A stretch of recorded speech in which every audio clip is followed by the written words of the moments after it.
All right.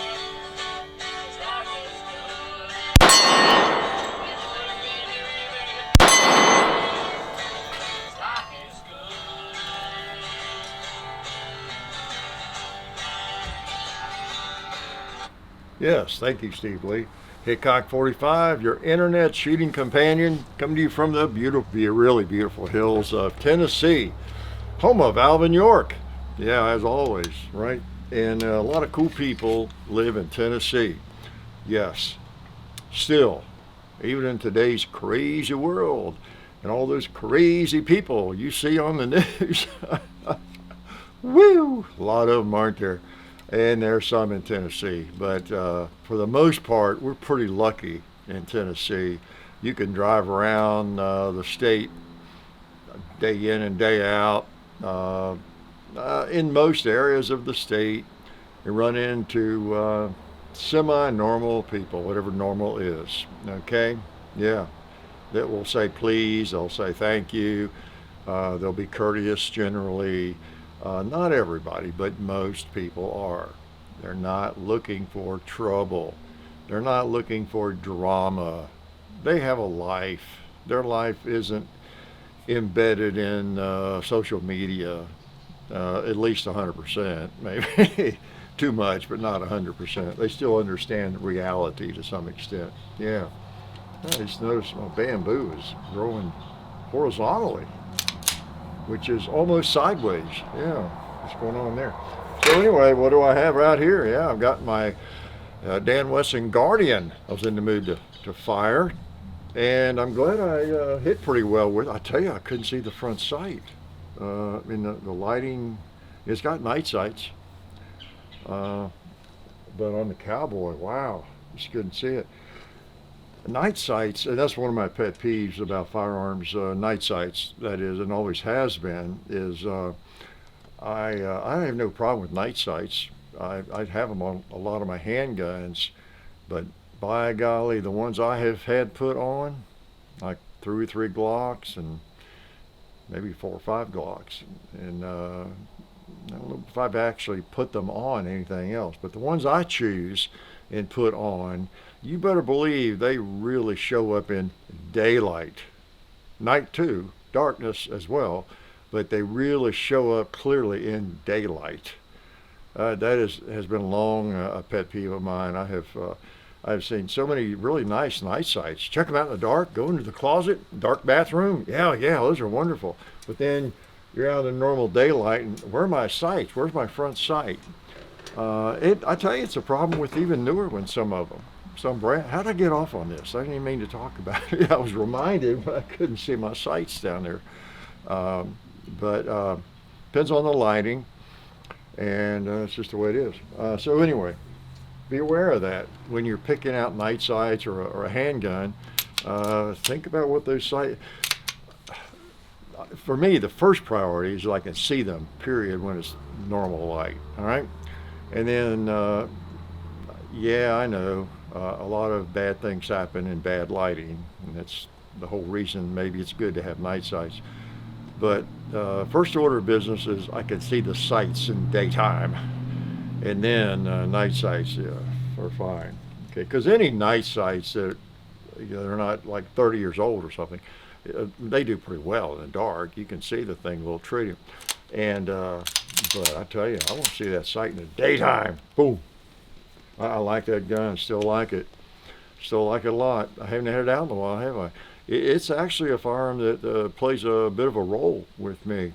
Yeah, security-wise, especially during my convalescence, my one-legged convalescence. Yeah, keep it handy, and fresh mags, new mags, fresh mags. And, I'm always glad to see it function reliably. Because I kind of rely on that thing. I like it a whole lot. Yeah. Okay. Plus, it's a lightweight version of the commander size 1911. To me, I mean, I love a 1911, a good old World War I or II 1911 or everything. But for one, from a little bit more practical value that I might carry and rely on and have around a lot, still holds the same number of rounds. 7, 8 rounds, depends on the magazine. And it's a lightweight frame, and it's just what, a 1/4 inch shorter. No, 3/4. Commander length is 4 1/4, right? And then instead of 5. So yeah, just a great feeling gun. And you saw, I mean, it's good. Yeah, so glad you're here, and appreciate you supporting everybody, like Silencer Central, and there's Banish Suppressors, and Davidson's Gallery of Guns. Yeah, guaranteed lifetime replacement. Appreciate their support. Got some of their guns in. SDI, the Sonoran Desert Institute. Get some distance learning and drone technology, firearms technology. Get on the road to becoming what? You know, a gunsmith if you want to. Yeah. And then Alabama holster. I got one in my pocket this week, and I got the phone holster on. I'm geared up. I'm dressed. You maybe can't see my legs, but I got my pants on. Got the leg split up the side so I can get it over the big boot. But yeah, Alabama holster. Appreciate those little Kydex concealment holsters. Got all my guns Ballistol. I got Talon grips on a bunch of them, and yeah, got good help from a lot of people. Yeah, speaking of, I got another firearm out here. I was in the mood to shoot again. It's why it's been that long since I've had it out, I guess. But fire it some too. As fate would have it, or coincidentally, this very day, well, no, yesterday, not this very day, but yesterday, I went back to Vanderbilt for my 8-week x-rays. So I've been on 1 foot, no weight bearing on my right foot, of course. Is hoping it's healing, because it's some jagged fractures and stuff in there, I told you about. Well, the verdict is it's healing. It's healing, and they were impressed with it, and I am allowed to put 25% weight on it, as much as I can stand. I mean, up to 25 for the first week, whatever, and then gradually increase. Because when you've, many of you know this, you've had something like this, but when you've, it's my first time, but I've done a fair amount of reading and research and talked to a lot of people, and a lot of you all have chimed in on your experiences, that when your foot has been off the ground, your ankle, no weight for 8 weeks, it creates a situation, doesn't it?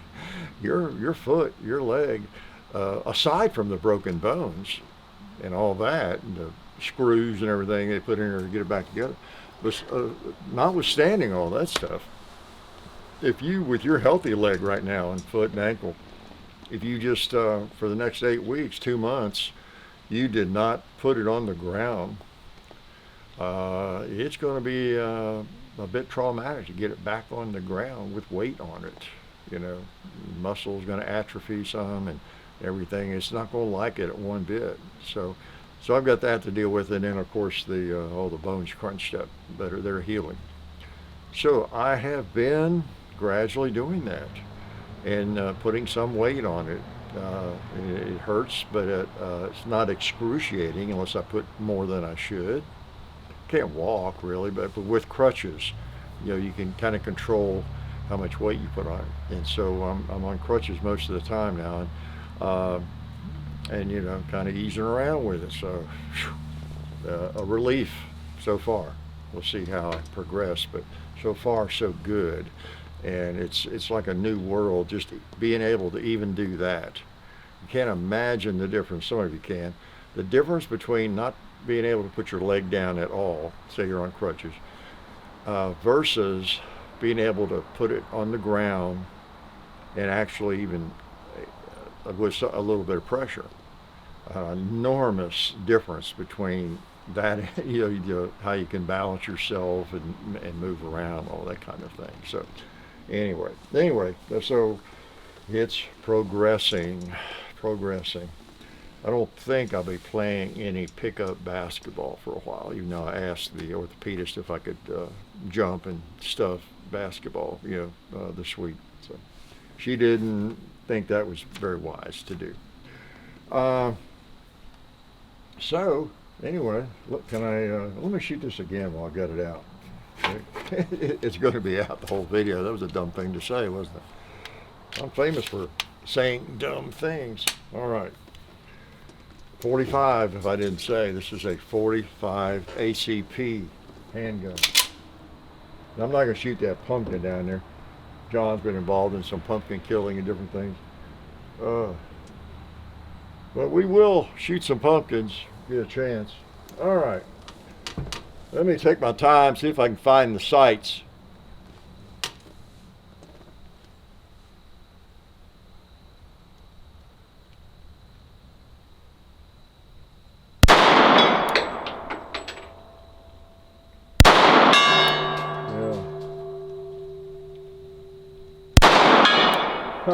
Got the red one. It's not ringing again. All right, cowboy. Man, I cannot find that sight at all.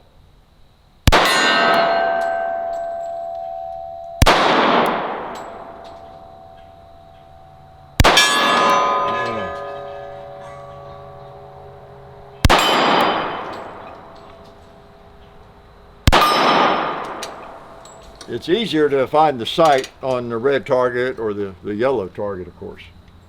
That's a nice 1911. Nice trigger, nice size, nice weight. For me, that's the ultimate 1911 if it's a defensive 1911 in 2025. I mean, there's others. You might prefer a what do you call it? A 2011 one, that has a double stack magazine and all that kind of thing. But I really don't want any more weight than this. I mean, it's on the heavy side anyway. It's heavier than like an average polymer pistol of this side. Not a lot more. I forget the exact weight of this, but just a sweet pistol, great trigger and all that. Yeah, it really is. Yes. Speaking of the my motorcycle accident, I was watching. Maybe did I talk about this? I might have, but it was in a NFL game a few weeks ago. Actually, I made a note. I don't know if I talked about it or not. If I've already talked about this, just pretend I haven't. Okay, like you do with your grandpa that's got dementia. And I don't know, this running back had fumbled or something earlier in the game, or when they were talking about fumbling in connection with him, and the commentator, whatever, it might have been Tom Brady, I don't remember who it was, but someone said, I think maybe this guy had some trouble fumbling, had a history or something like that, I don't know, or that the other team needed to create a fumble, whatever the situation was, but he said, of course, the fumble is it's always caused by somebody you don't see. I think this running back is really focusing, trying not to fumble, and hanging on, watching what he's doing maybe, but more closely. But the fumble, as he pointed out, it's almost always caused by someone you don't see. And when he said that, I thought, yep, that's right. And talk about a truism. As I've said I've said that the worst things come out of nowhere. The best things too, sometimes. But the worst things, I don't know, whatever it is events that befall you or me, generally, we don't see them coming. We don't see them coming. And, like, again, my motorcycle accident is the last thing on my mind. Cruising around a parking lot on a three-wheeler, not even going all that fast, until I goosed it when I started wrecking. And that's the way it is. And the reason I bring that up, I think it's something really profound to remember, or useful to remember. It's also connected to, I mentioned before, that question on at least some of the older driver's tests or training manuals and that kind of thing. One of the questions was, what's the car that causes the most accidents? And you're thinking, I don't know, big SUVs or hot sports car. What car causes the most accidents? The answer is the one you didn't see. And that ties right in, doesn't it? Even though you can't figure it out, you have no clue what I'm talking. No, you do. It's that unexpected thing you don't see coming. And because of that, I think the lesson is in just being more aware of everything.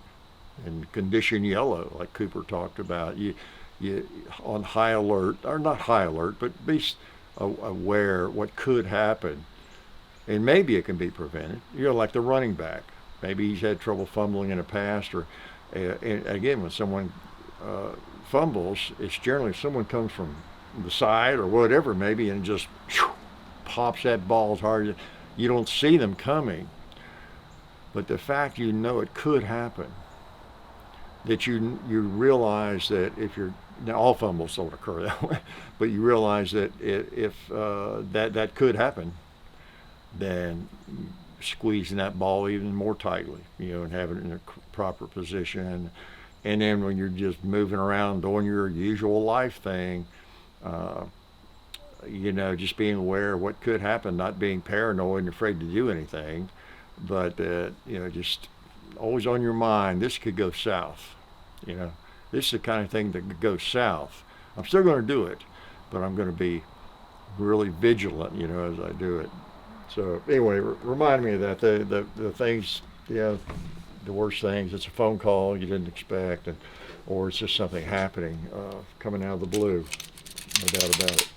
Nothing like a big old bore pistol, is there? Slinging big lead, like I've said. Well, I happen to have another one out here that does that. I told you I'm spoiling myself in these Sunday videos, my one-legged videos. Excuse me. Because I don't know, it's just good therapy, as I've said before. I had some of my favorite big bore firearms. Like I had the 12 gauge last year or last week. That's a pretty big bore.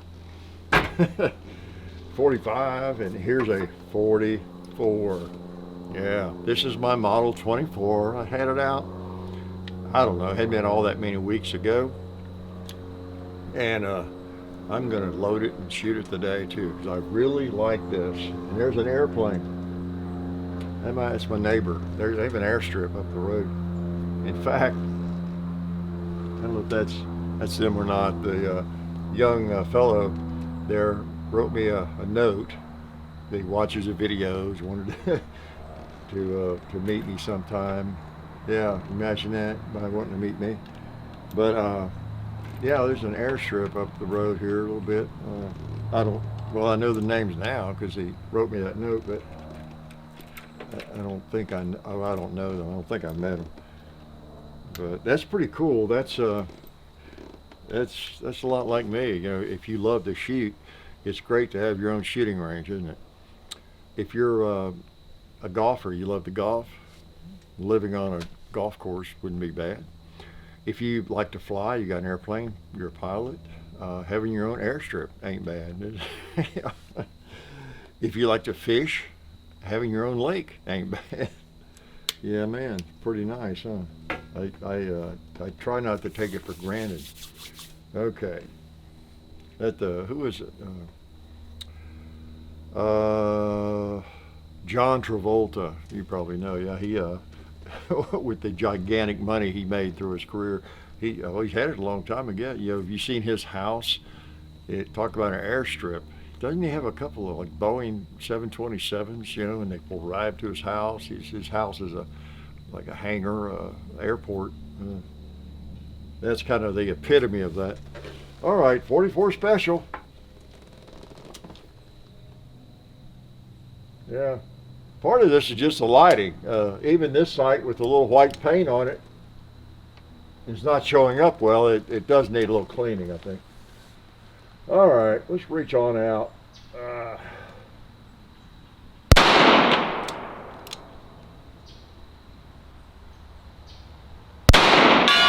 right, Mr. Dog. How about you, cowboy?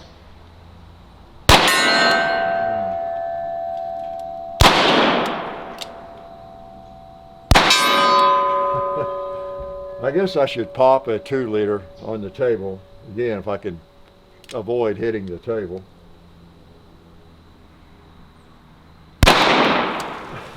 What a mess. What a mess I made. Oop, click. Okay, 44 Special. I like this pistol. This revolver is very nice. Very nice. Oh, speaking of revolvers, uh, we've been posting a lot. Y'all, many of you've seen the how not to shoot a revolver video we posted years ago. John reposted that on the Clips channel, or a clip of it on the Hickok 45 Clips channel, and it got a lot of activity. And the same old thing happened. It's funny, you know, these videos. They once you put something in a video, it just never dies. If you say something stupid or make a mistake, whatever it is, it comes back to haunt you, just perpetually. But so there we go. Get to relive all the comments about how I held the paper in front of the muzzle. That's why the paper blew up. It's how not to shoot a revolver. Just demonstrating how it has the gas coming out of the cylinder gap there. You don't want your fingers up there when you shoot it. And so I held a piece of paper. It was a short barreled 44, so I just had a folded up piece of paper, everything right. And I just held it up there, and it did extend beyond the muzzle a little bit. But I knew what would happen, and the muzzle blast had little or nothing to do with it. It was funny. It blew up back here and everything. Well, there were so many comments about, well, it wouldn't have blown up if you hadn't had it sticking past the muzzle, you idiot, whatever. So we did a chapter 2, and I brought out my Model 29 8 3/8 inch barrel and did it again and made sure we did not extend the paper beyond the muzzle. And of course it blew it up just like crazy, just like the first time. But anyway, so John has posted both those over there. Same old thing. And we went back and reposted the second one, the chapter 2 follow-up. Yeah, I think he did a short with them both combined or something over there. So it's funny. Anyway, I've been reliving that, how not to shoot a revolver and blowing up the paper and being called an idiot again, 49 times. It's just funny. But but yeah, it's interesting too, and I've seen a lot of comments through the years on that video how people say, that's why I don't shoot a revolver, or that's why I don't like revolvers and all that kind of thing. But for all the blasts that you get and how much that could hurt and injure you even on a really powerful firearm, I don't remember ever even getting burned. Even when I was a dumb new shooter, I don't know. I guess I don't know if I had just enough sense to realize there was a lot of gas coming through there, or what. But it's just never been an issue. Never been an issue for really anybody I know. So if you're a new shooter or you're thinking about a revolver, you're an old shooter, you never had a revolver, perish the thought. It's not a problem. When I pick up a revolver and my grip set, that never crosses my mind. Oh, got to make sure my hand's not too far forward, or my fingers are not out, even with my large hands, that they might be in front of, the cylinder or something. It just never crosses my mind. It's never an issue. I've never done it accidentally, anything like that. It's not that big a deal. I'll tell you one thing, place where I got a lesson in that too. When I was a reserve deputy, we'd have to qualify at least once a year. And when we did, like everybody was there, and there would be like 15 or 20 reserve deputies. That's how many we had in the county. And there might be some full-time deputies, or real deputies, mixed in too, or whatever, but that hadn't needed to qualify. And you'd have like 10 targets out there lined up. You've seen just like in the movies or something. And then you got a firing line, and everybody's lined up right on it beside each other. So you're right there, and there's a person on this side of me maybe, and one right there. Well, being the genius I am, milling around and talking to everybody and knowing what firearms everybody had, who to watch out for, who was not safe, maybe make sure I'm nowhere near them. I would always pick out the revolver people, because there would usually be 2 or 3, and definitely not be beside them for that reason. Now, I'm not going to get killed probably, but think about it, they're right there, and I'm here right here. Well, if that blast comes out and pieces of lead or powder, it actually gets you in the eye. Be very distracting, in the least. And especially if some old loose revolver someone has. And so I avoided them like the plague. I don't know that anybody else did that, but I watched it and I got positioned. And I would also, even with a semi-automatic, not that you're going to get hurt, but I would try to get on the left end of the line. That was the best place. And not critical, but I would, if it was, there wasn't a revolver guy to my right, I would get on the left end of the line. That way, even the guy to my right, was there a gal? There was a gal or two, I think. But if they were shooting with semi-automatic, their brass wasn't going to hit me in the face or anything like that, probably. So yeah, always thinking, aren't I? Let's shoot this again. Actually, I'm not always thinking. I wouldn't be on one leg right now, right? Or what shall I say? I'm on one leg and a fourth or something. I don't know. I might have overdone it today.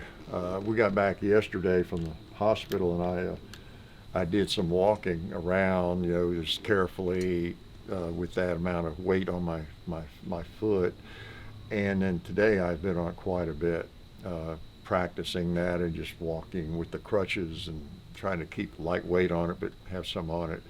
And I put a lot in it. I hope I haven't overdone it. And I don't think I appreciate it. I said I wouldn't hurt the bones or anything. It's just let the pain be your guide. You're going to have pain, and you break into it slowly. And so hopefully I'm doing slowly enough. All right. But I am kind of one-legged still. All right. All right, 44 special. Now that big old pot's down there for a different reason. I'm not going to blast it away right now. That's to be determined coming up. All right, let's see. There's a red plate down there. Those sights are hard to see.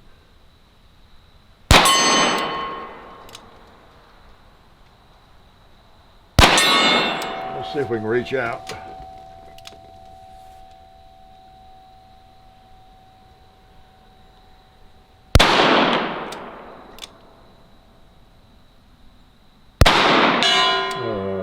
I'm empty.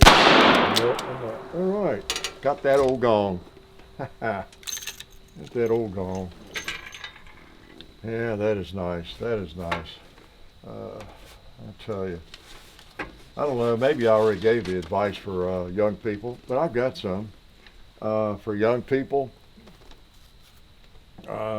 especially if you're really young.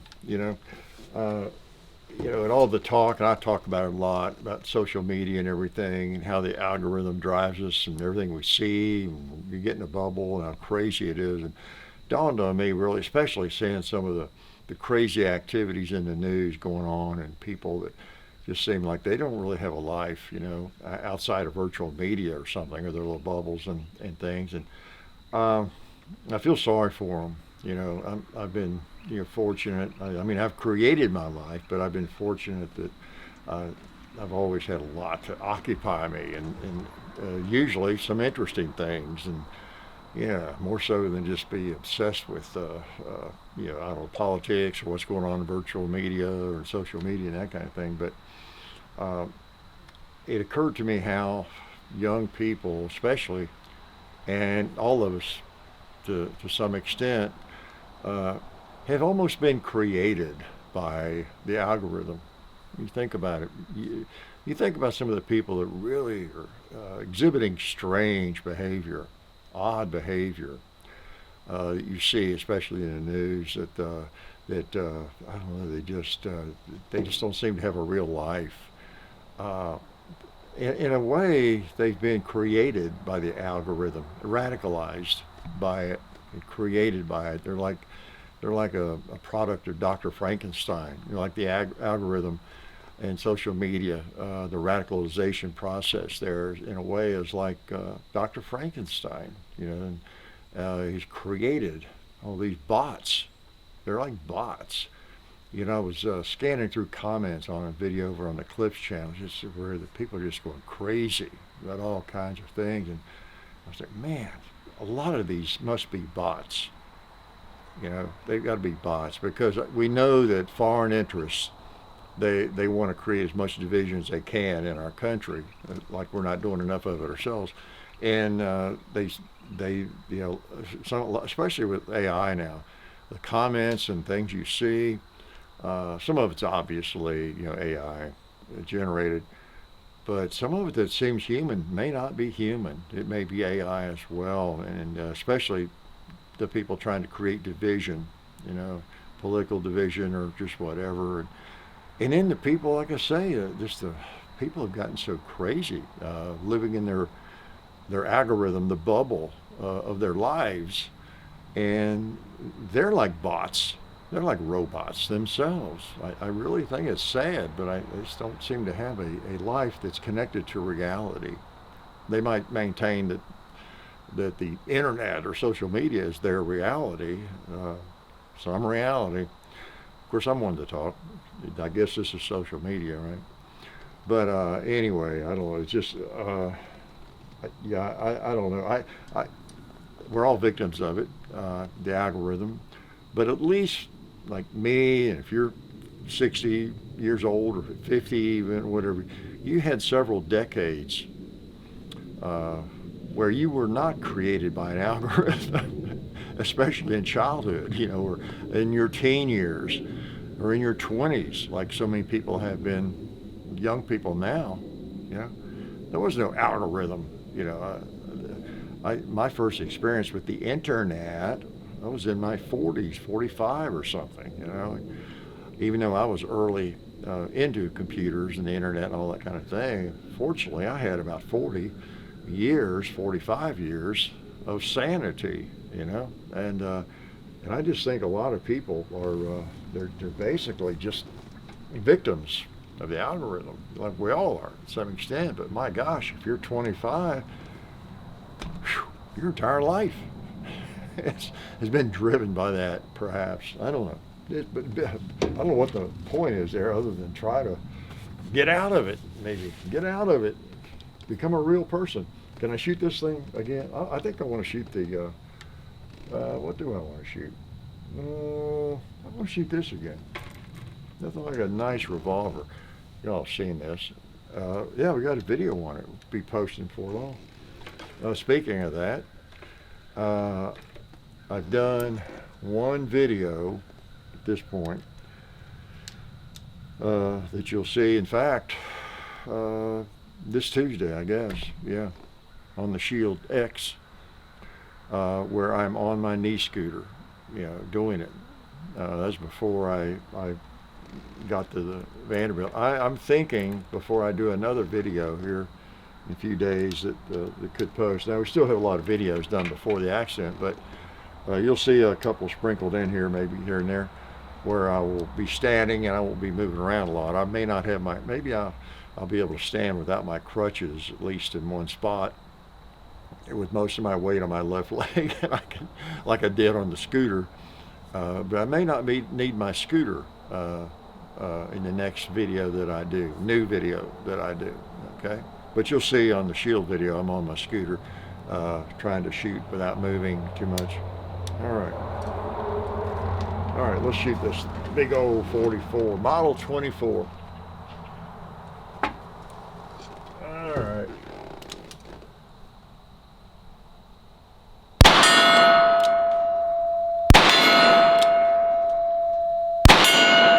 I think I want to hit the gong one more time. Is that all right?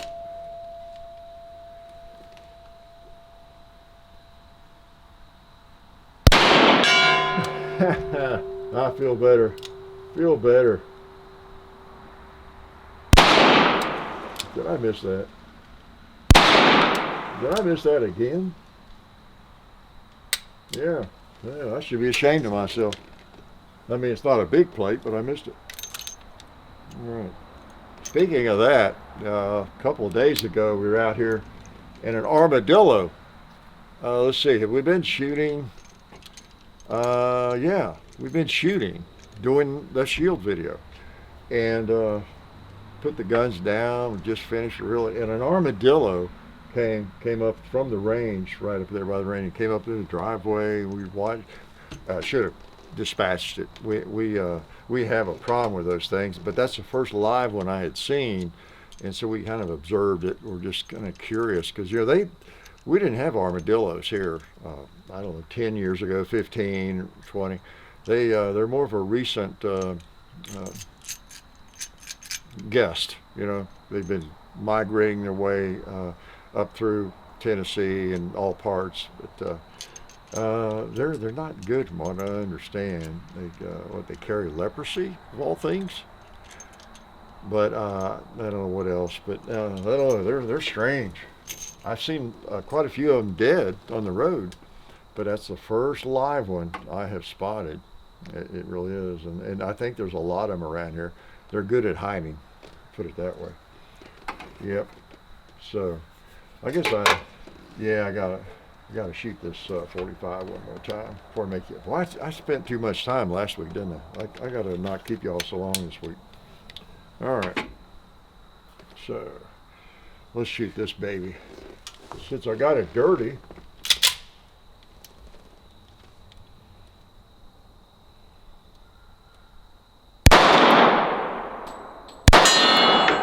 since I can't see the sights.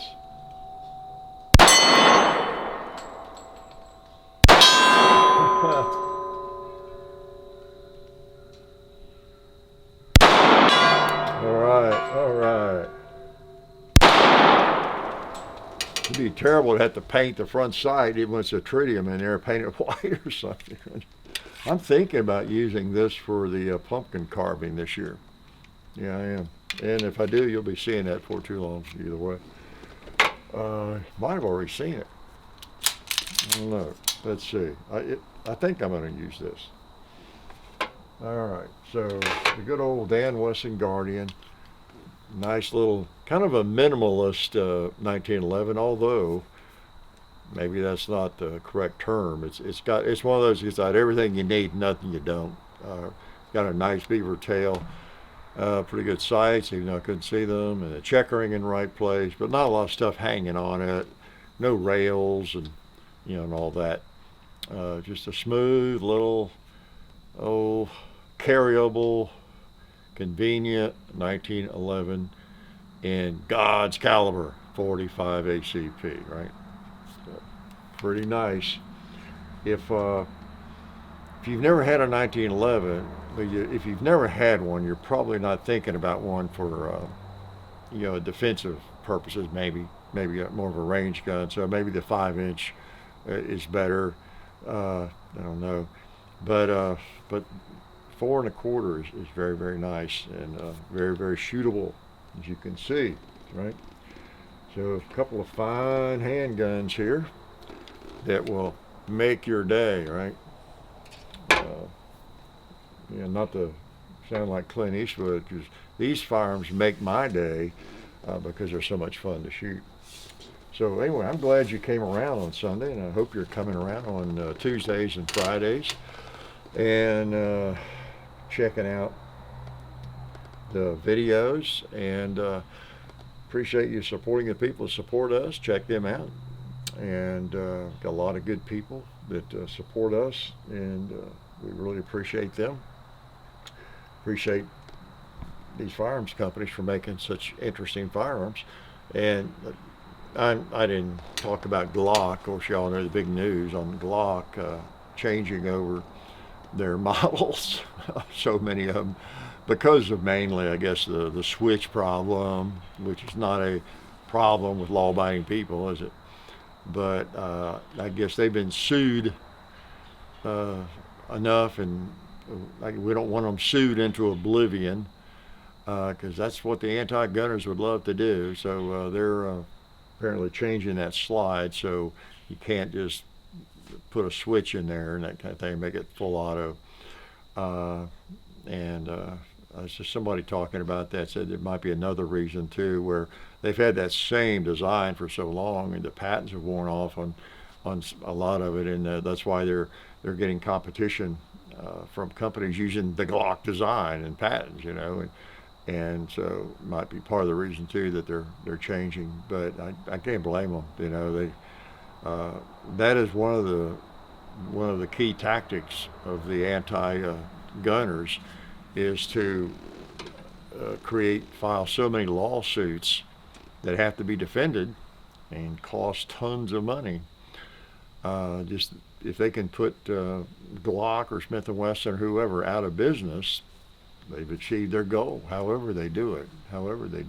So we'll see how it goes, the Glock V model. So it's interesting. I've said for a lot of years, I've got some Glocks I don't really need more than I need. And I've said, one of these days Glock will change something. They'll do like some other gun companies have done, other products have done. They'll change something in it, like Cracker Barrel or whatever, and not think it through enough, and it'll be a big flop. And they'll do something that will make the old Glocks like 1,000% more desirable. And everybody will be looking. They'll be collectible someday. Yeah, I've said that before in jest, but I don't know. Hopefully this is not it, but it could be if like the V models are, let's say, they'll probably be better if anything. But what if they were not as reliable?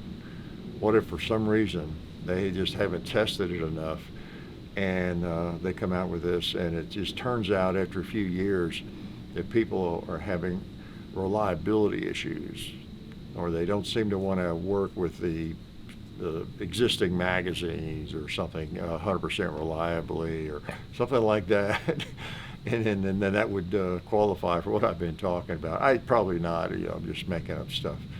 But yeah, that's my understanding. There's redesigning the parts to make it more difficult to create a automatic Glock. So thanks to our friendly criminals, that's I guess what's driven that mostly. And you've seen us. We've done the Glock 18 and the 17, that was converted, all legally, of course. We happen to know people that had those, and they're a handful. They're fun, but they're a handful. They really are. Again, that's the kind of deal. If someone's out here, I don't know, 30 yards away, and they want to shoot at me with a Glock, I would rather they're not an experienced shooter. I mean, really experienced. I'd rather they use one of those full auto Glock 19s or 17s, Glock 18, because after the first two shots, they're going to be shooting at the moon probably. Because you've got to really focus to keep that thing on target. So anyway, I thought I was done, but I wasn't. So I'm glad to be on one foot and 25% of another foot. And hopefully next week I'll have positive news to report in terms of improvement, and we'll see how it goes. But it's nice to be on crutches. If somebody's having a bad day, I've been there. Just recently, right? 8 weeks ago. The crutches are more strenuous when you got to keep 1 foot off the ground. They're pretty strenuous. So if you're going very far, I use them a lot. My little scooter, which I've got now because I got the basket and I got all the stuff in it, carrying stuff with crutches, are more of a problem. So they both have their place, but I am glad to get on crutches. Been going out to when I go out to the car now and get out, we go somewhere. I just take the crutches instead of the scooter, and especially now, like put my foot on the ground makes a world of difference. It really does. So, but when you put your foot on the ground, I was going to say at all, it just makes crutches so much easier and so much less strenuous and wearing on you. So that's kind of where I'm now. I'm pretty much doing everything with crutches, unless I don't know. It's hard to carry a cup of coffee. I'm up early before my wife early, so it's nice. I've got a cup holder on my little scooter, and so I can scoot into the kitchen or coffee. I can get it back there, or I carry it in my hand and push the scooter along carefully and all that. It's hard to do that on crutches, that kind of thing. So, a lot of things you didn't care about, but I told you anyway. Glad you came out this Sunday, and I hope you have a great day. Stay sane. Don't watch too much news. That will make you insane. Really, really. Because I think there are so many insane people in the world, or at least they're the ones who get caught on camera, right? That insanity can just come through the TV and it can warp your mind. So don't let it do that. Don't let it do that. Change the channel. Go over to Stars Westerns. You know, watch a good old episode of what? Lawman, Tales of Wells Fargo, Wagon Train. Yeah, really. At least that's fiction that's supposed to be fiction. A lot of the goofy stuff going on in the world is kind of fictitious, except the people involved think it's real. Yeah, at least those people making movies and TV series, for the most part, they know what they're doing. They're creating fiction. They're living in a fictitious world. Yeah, so there's some consolation there, right? So I'll shut up and let you go, and I really do appreciate you all. Uh, yep, appreciate y'all more than you know. Y'all take care and have a great day. Life is good.